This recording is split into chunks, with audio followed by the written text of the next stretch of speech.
Fala pessoal, saudações metabólicas! Aqui é o Dr. Guilherme Marquezini, eu sou médico endocrinologista, você já sabe, né?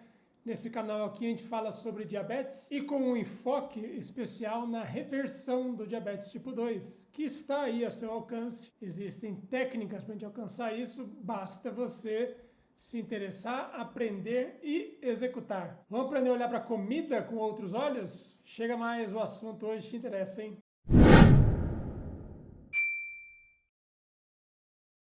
Muito bem, pessoal, vamos começando. Hoje o assunto vem da área da nutrição, e nutrição tem tudo a ver com diabetes tipo 2. A gente escuta literalmente de tudo, então eu vou querer esclarecer o meu enfoque, o enfoque metabólico sobre as batatas. Já reparou como temos vários tipos de batata? Eu vejo muita gente falando várias teorias diferentes do porquê escolher uma batata, porquê escolher outra. Vamos tentar jogar uma luz nessa coisa, tirar sentido dessa história e ver o que vale a pena fazer no seu caso. Claro que nesse grande grupo dos tubérculos, né? Tubérculos são aquelas plantas que geralmente especializam as suas raízes em estoques de energia, que é exatamente o que fazem as batatas, que formam aqueles tubérculos, é exatamente o que fazem as mandiocas, que também, né, são muito parecidas, e também entra a beterraba e a cenoura, e todos eles são parecidos, porém, né, diferentes. Nosso assunto hoje são as batatas, mas você pode tirar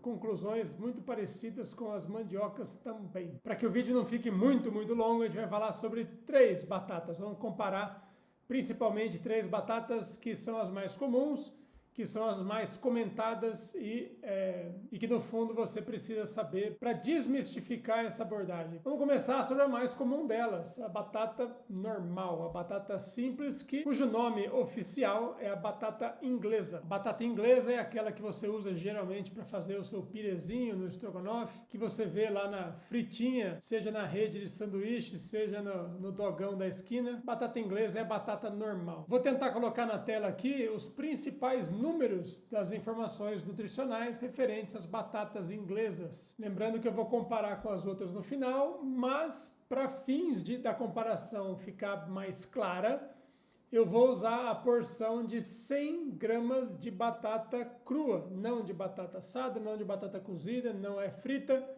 crua, antes de mexer, antes de preparar, porque afinal de contas o que eu estou querendo falar é da batata e não da receita. Então 100 gramas de batata antes de ir ao fogo, combinado? De cara vocês já vão perceber que a batata inglesa, assim como todas as outras, a classe inteira das batatas, é uma planta que estoca energia principalmente na forma de carboidrato. Então aqui, ó, para 100 gramas de batata, a gente vai ter aproximadamente 15 gramas de carboidratos, 15 gramas de amido, aliás.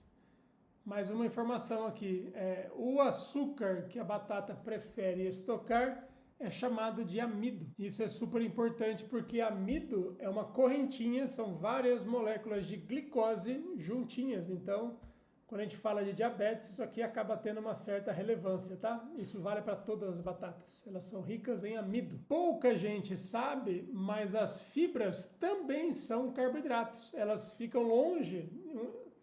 Na tabela nutricional, geralmente elas ficam longe, eu nunca entendi por quê. Já que as fibras são um tipo de carboidrato, elas poderiam fazer que nem eu fiz aqui, colocar a fibra pertinho do carboidrato, porque diferente dos carboidratos, que vai consistir de amido puro praticamente, as fibras não são digeríveis. As fibras não vão se transformar em energia no nosso corpo. Os seres humanos são incapazes de digerir fibras vegetais, celulose e tudo mais. Enfim, do jeitinho que essas fibras entram, quando você engole, elas saem nas fezes inaproveitadas. No máximo vão virar gases.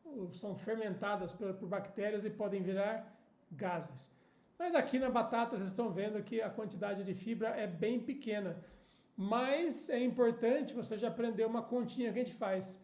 Você subtrai da quantidade total de carboidratos o teor de fibras. Aí você vai ter um termo que em inglês a tradução é carboidratos líquidos. Não porque eles ficam líquidos, mas é um conceito da contabilidade. Quantidade de carboidrato descontada a quantidade de fibras. Assim, basta subtrair a quantidade de carboidratos do número das fibras. Uma continha bem simples. Isso representa a quantidade de açúcar que tem em 100 gramas de batata. Repara que nem é tanta. De 100 gramas, somente 13 e pouco são gramas de amido. Agora, apesar de não ser muita, acaba sendo bem mais, por exemplo, do que o teor de gorduras, que é praticamente zero. Batata não é uma planta oleosa ou gordurosa. E tem muito pouca proteína na batata também. Ela é basicamente composta de açúcar mesmo. Agora, olha só que interessante. Vamos passar para uma outra batata aqui, parente próxima, que é a batata doce. A campeã de Ibope em todas as academias do Brasil e do mundo. Quem conhecer um frequentador de academia ou um nutricionista esportivo, alguém que esteja envolvido nesse assunto e colocou a batata doce na sua rotina, chama ele aqui, pede para ele explicar pra gente por que a batata doce é tão melhor assim do que a batata inglesa. Vamos tentar encontrar o motivo nos números? Vamos lá. Sempre 100 gramas de batata antes do preparo, antes do cozimento, antes de assar, antes de fritar. Combinado? Batata crua. Repara que ela já tem 28 gramas de amido, de carboidratos, em 100 gramas de batata. Praticamente o dobro da batata inglesa. Tudo bem que o teor de fibras também é o dobro, mas é o dobro de muito pouco, né? O dobro de 1 grama e pouquinho, então são menos de 3 gramas, e em 100 acaba não sendo muito. E como é a regra para todas as batatas, pouquíssima gordura, pouquíssima proteína, menos até do que a batata inglesa. Então, qual seria a principal diferença que a gente pode falar dessas duas batatas? A minha impressão é que a batata inglesa contém mais água. Então, em 100 gramas de batata, ela tem menos carboidrato por ser mais aguada. Já a batata doce é mais carnudona, ela é mais sólida. Então, ela contém um teor de carboidrato maior. Talvez seja isso que os marombeiros gostem lá na academia. Justamente essa característica dela ser mais concentrada, ter mais energia por garfada. E por final, a gente vai comentar sobre a queridinha dos diabéticos. Eu canso de ver vídeos e na rede social, textos e posts sobre a batata que melhora o diabetes, que é a batata Yacon, esse nome meio japonês, né? A batata Yacon, ela consegue ter bem menos carboidrato do que as outras duas. Então vamos fazer a mesma conta. Ela tem no total 8 gramas e pouco de carboidrato, porém, lembra que a gente tem que diminuir o número, né, referente às fibras que não são absorvidas, não vão virar açúcar, não contam como fonte de calorias. Vai sobrar em 100 gramas de batata 7 graminhas somente de carboidrato. Como que ela consegue essa mágica? Ela consegue essa mágica, na minha opinião, com mais água. Ela simplesmente contém mais água na sua estrutura e por 100 gramas ela vai ter menos comida, fica mais aguada, mais diluída, entre aspas. Não chega a escorrer não, mas ela contém um pouco mais de água com certeza. Novamente, se a gente continuar a ver aqui, pouquíssima gordura, pouquíssima proteína, dá para desprezar esses números de tão pouco que é. Já deu a perceber porque ela é tão bem falada entre os diabéticos? Eu considero errado falar que ela é boa para melhorar, para abaixar o diabetes. Certamente ela não abaixa o diabetes. O que ela faz é causar estragos menores nos diabéticos, porque ela contém muito menos açúcar por mordida, por garfada. Contém a metade do amido da batata inglesa e praticamente menos 1/3 do amido da batata doce. Realmente ela contém bem menos amido. Então aqui a gente já começa a ser capaz de escolhermos a batata que mais tem chance de dar certo numa refeição para nós. Eu posso falar que ela tem mais chance, mas como é que eu posso confirmar se deu certo no fim das contas? Você vai escolher uma certa porção dessa batata, talvez 100 gramas, talvez mais, talvez menos. Cada um é de um jeito, cada um quer comer um certo tanto de batata. Mas, de novo, se você for cozinhar essa batata Yacon, por exemplo, ela não vai hidratar ainda mais, ela não vai ser cozida dentro da água, dentro de uma panela e vai encharcar ainda mais.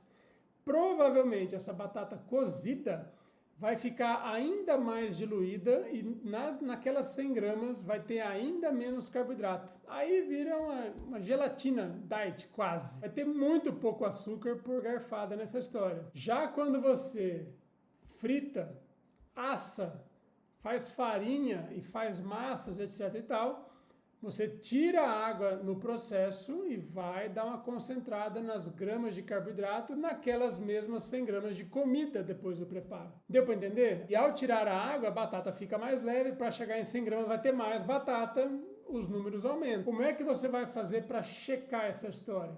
Você vai fazer a fitinha antes de comer a batata, por exemplo, no almoço, e junto do resto do seu almoço também, e 2 horas depois, que é a hora que a digestão e o armazenamento do alimento já devia estar chegando ao final, você checa e vê se deu certo, vê se não explodiu os números, se não subiu demais. Todas as suas refeições você devia estar fazendo isso até aprender. Aprender o que acontece quando você come certas coisas. Ficou claro aqui a matemática da história? No fundo é bem matemático mesmo. A gente aqui nesse vídeo somente discutimos a tabela nutricional. A gente pode até falar mais depois sobre o impacto metabólico, sobre aspectos nutricionais desses alimentos. Mas o grande objetivo desse vídeo foi, na verdade, falar sobre as diferenças básicas entre essas comidas e quais têm chance de funcionar melhor para você, a depender do seu objetivo. Esse é o nosso grande objetivo aqui: empoderar o paciente, fazer com que ele perceba, ele aprenda e ele atue no seu próprio tratamento, buscando o seu próprio resultado. Se você gostou do vídeo, já sabe aí do ritual, curta, comente,